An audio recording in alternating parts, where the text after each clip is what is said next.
دنیا میں عورت کو سب سے زیادہ عزت حضرت محمد صلی اللہ علیہ وآلہ وسلم نے دی ہے۔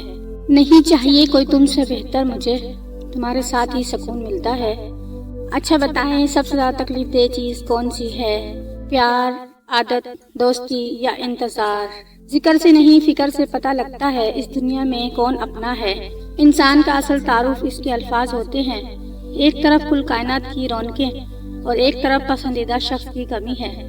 بہترین ہمسفر کی خاصیت یہ ہے کہ وہ ناراضگی کے باوجود بھی آپ کا خیال رکھنا نہیں چھوڑتا۔ تربیت اچھی ہو تو انسان کا ضمیر خود ہی اس کے کردار کی حفاظت کرتا ہے۔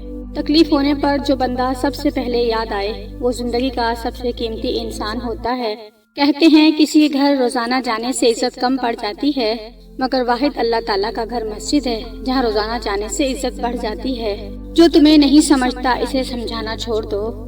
زندگی کی ٹھوکریں بڑی نرالی ہوتی ہیں، جب بھی لگتی ہیں یا کسی کی اصلیت دکھا دیتی ہیں یا کچھ نہ کچھ سکھا دیتی ہیں۔ انسان کو خدا تب ہی یاد آتا ہے جب وہ درد کا مارا ہو، غرض کا مارا ہو یا پھر مرض کا مارا ہو۔ جب لوگ راستے الگ کرنے کا فیصلہ کر لیتے ہیں تو سب سے پہلے وہ رابطے کم کر دیتے ہیں۔ حضرت علی رضی اللہ تعالیٰ عنہ نے فرمایا، کفر کے بعد سب سے بڑا گناہ کسی کی دل آزاری ہے۔ ہمیشہ وہی انسان اکیلا رہ جاتا ہے جو خود سے زیادہ دوسروں کی فکر کرتا ہے۔ جب آپ کسی کے راستے میں روشنی کرتے ہو تو آپ کا اپنا راستہ بھی روشن ہو جاتا ہے۔ بس اگلے موڑ پر سکون ہوگا، چل زندگی تھوڑا اور چل۔ اس سے فرق نہیں پڑتا کہ آپ دیکھنے میں کیسے ہیں۔ آپ لوگوں کے لیے آسانیاں پیدا کرتے ہیں تو آپ دنیا کے خوبصورت ترین انسان ہیں۔ لوگ بھی کمال کرتے ہیں، دوست دوست بول کر استعمال کرتے ہیں۔ زندگی میں سب لوگ رشتہ دار بن کر نہیں آتے، کچھ لوگ سبق بن کر بھی آتے ہیں۔ غلطی ہو جائے تو مان لیں اور غلط فہمی ہو جائے تو دور کر لیں، یہی بہترین زندگی گزارنے کا طریقہ ہے۔ حالات ایک دن سدھر جائیں گے پر کافی لوگ دل سے اتر جائیں گے۔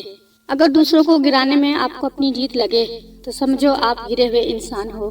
زندگی کو اتنا سنجیدہ لینے کی ضرورت نہیں، یہاں سے زندہ بچ کر کوئی نہیں گیا۔ سب سے زیادہ دکھ انسان کو تب ہوتا ہے جب کوئی اس کے خلوص اور محبت بھرے جذبات کی ناقدری کرتا ہے۔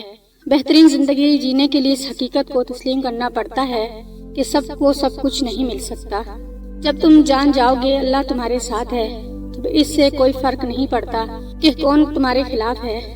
رشتوں کو وقت تو تاج محل دنیا نے دیکھا ہے، ممتاز نے نہیں۔ اللہ ہر ماں کو اتنی لمبی عمر دے کے وہ ساری خوشیاں دیکھ سکے جو اپنی اولاد کے لیے مانگتی ہے۔ آمین۔